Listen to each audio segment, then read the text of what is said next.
Então, pessoal, aqui a gente vai começar um novo conteúdo, que é o comportamento térmico dos gases. É o capítulo 7 do livro de vocês, das páginas 88 a 93, certo?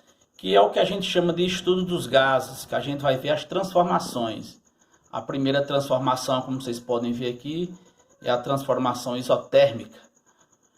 A transformação isotérmica diz que a temperatura é constante, ou seja, ela não vai nem aumentar e nem diminuir.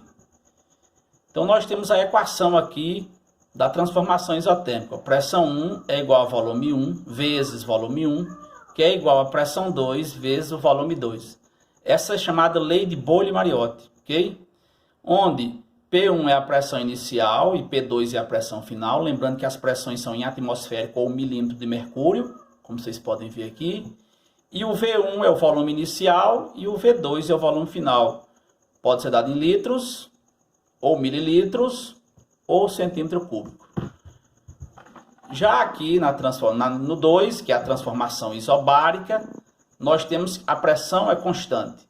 Nesse caso aqui, pessoal, a pressão não vai nem aumentar e nem diminuir, ok? Então a equação é V1 sobre T1 é igual a V2 sobre T2.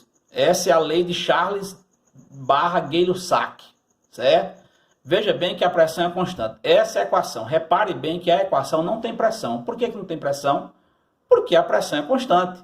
Ela não vai influenciar. Então, ó, o V1 sobre T1 é igual a V2 sobre T2. Essa é a primeira lei de Charles / Gay-Lussac. Então, V1 é o volume inicial e o V2 é o volume final. Lembrando que o volume pode ser dado em litros, em mililitros ou centímetro cúbico. E T1 e T2, que é a temperatura inicial e a temperatura final, dada em Kelvin. Se a temperatura, por acaso, vier em Celsius, tem que ser transformado para Kelvin, ok? Então, vamos lá. A terceira é a transformação isovolumétrica, que pode ser chamada também de transformação isométrica ou transformação isocórica. Nas transformações isovolumétricas, o volume é constante. Quer dizer que o volume nem aumenta nem diminui.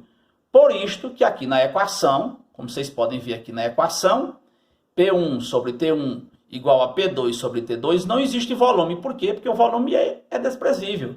O volume é constante, ele não vai influenciar na equação. Então, P1 sobre T1 igual a P2 sobre T2. Essa é a segunda lei de Charles / Gay-Lussac. E você já conhece aqui, ó, P1 é a pressão inicial e P2 é a pressão final, em atm ou milímetro de mercúrio, como vocês podem ver. E T1 é a temperatura inicial e T2 é a temperatura final. Lembrando que ambos são em Kelvin, em graus Kelvin, a temperatura em Kelvin, ok? Essa temperatura Kelvin a gente já estudou lá no início do ano letivo, né? Nas aulas presenciais que a gente teve, né? Sobre as temperaturas, as escalas Celsius, Kelvin, Fahrenheit. Estão lembrados? Pois é isso aí, ok. Agora a gente vai para os exemplos.